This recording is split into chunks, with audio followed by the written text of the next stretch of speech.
여러분 안녕하십니까. 생활뉴스 계속해서 대구 경북 소식을 전해드리겠습니다. 부처님 오신 날인 오늘 대구와 경북 일부 지역은 올 들어 첫 폭염특보가 발효되는 등 불볕더위가 예상됩니다. 오늘 대구와 경북 지역은 맑은 가운데 낮 최고 기온이 대구와 구미 33도를 비롯해 안동 32, 포항 27도 등이 예상되면서 대구와 경북 남부지방에는 올 들어 첫 폭염특보가 발효될 예정입니다. 또 대구와 경북 일부 지역에는 건조특보가 발효 중인 가운데 그 밖의 지역에서도 점차 건조해지겠습니다. 내일도 맑은 가운데 아침 최저 기온은 7도에서 19도의 분포로 오늘과 비슷하겠고 낮 최고 기온은 26도에서 34도의 분포로 오늘보다 기온이 더 올라가겠습니다. 최근 몇 년 동안 한미, 한EU FTA 등이 타결되면서 지역 섬유업계의 수출이 유리해졌었습니다. 그러나 올해 안에 한중 FTA가 발효되면 값싼 중국산이 제품들이 국내로 쏟아져 지역 섬유업계에 타격이 예상됩니다. 권윤수 기자의 보도입니다. 대구 달서구에 있는 이 원단 생산업체는 주로 터키와 유럽에 원단을 수출해왔습니다. 한미 FTA가 발효된 2년 전부터 미국 시장을 새로 개척해 2년간 미국으로만 5억 원어치 이상을 수출했습니다. 개발을 통해서 현재 이제 미국 시장에 이론 원단이 이제 팔리지 않던 고가 제품이고요. 이 고가 제품을 저희들이 관세 혜택을 몸으로 해서 미국의 타겟 프라이스에 맞도록 저희들이 공급이 가능하게 됐고요. 주 수출 지역인 유럽, 미국과의 FTA 타결은 지역 섬유업계에 시장 확대라는 선물을 안겨줬지만 이르면 올해 안에 발효될 수 있는 한중 FTA가 문제입니다.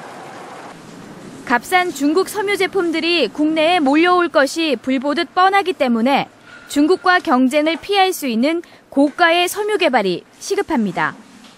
야드당 1에서 2불 정도 되는 그런 아이템들은 중국과 크게 경쟁하고 있기 때문에 3에서 4불 혹은 그 이상 되는 아이템들을 개발해야 되지 않을까 이렇게 생각을 하고 있습니다.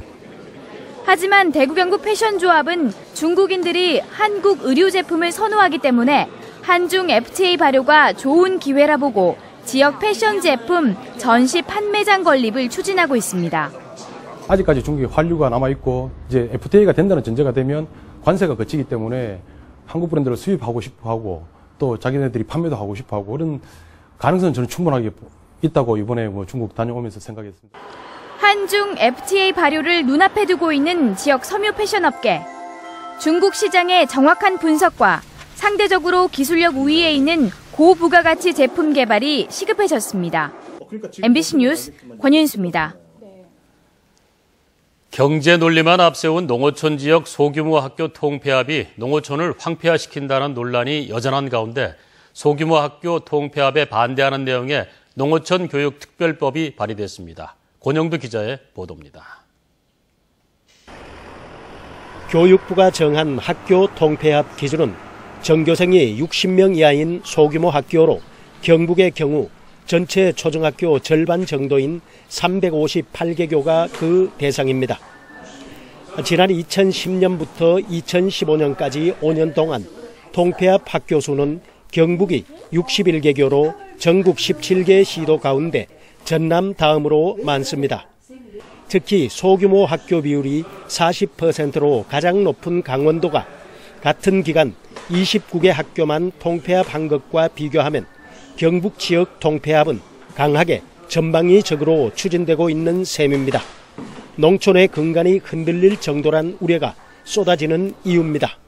농어촌 지역의 소규모 학교를 일방적으로 다른 학교하고 통폐합하고 하면은 농촌에는 이제는 더 이상 사람 사는 곳이 될 수가 없는 끔찍한 일들이 정책이라는 이름으로 경북에 특히 강조가 되는 거죠. 통폐합에 대한 논란이 여전한 가운데 새누리당 윤재욱 의원 등 여당 의원 11명이 소규모 학교 통폐합에 반대하는 농어촌 교육 특별법을 발의했습니다. 특별법에는 최소한 면 지역마다 1개 이상의 학교는 반드시 유지시키도록 하는 등 소규모 학교 지원을 명문화하고 있습니다. 상당히 논란이 있을 거라고 예상은 됩니다. 그러나 연말 안에 또 9월에 정기국회가 열리니까 이 법이 통과되도록 최선을 다할.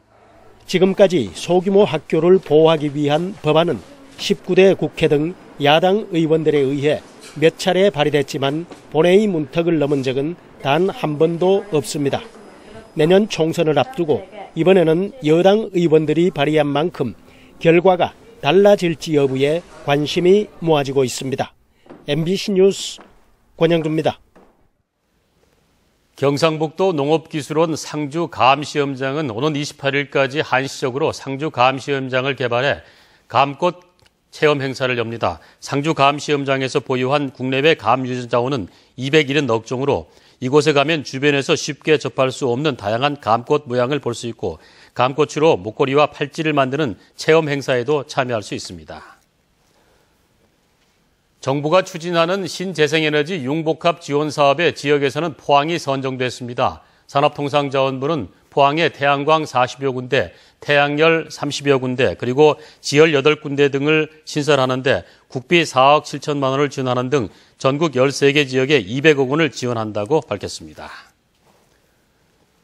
정부는 무주택 서민의 주거 안정을 위해 올해 대구에만 10년 공공임대주택 3천여 가구를 공급합니다.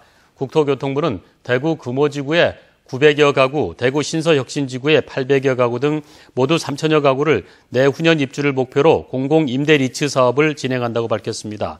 공공임대 리츠는 주변 시세보다 임대료가 낮은 임대주택 공급을 위해 정부가 추진 중인 신개념 부동산 투자 회사인 리츠를 통해 공공임대주택을 지어 10년간 임대한 뒤 분양 전환 등을 통해 수익을 내는 방식입니다.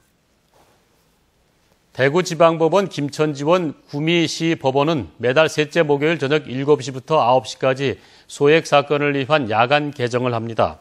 소액 사건 가운데 쌍방의 동의가 있거나 공시송달로 진행되는 사건 중에서 원고가 희망하는 사건이 대상입니다. 이상으로 생활뉴스 모두 마치겠습니다. 함께해 주신 여러분 고맙습니다.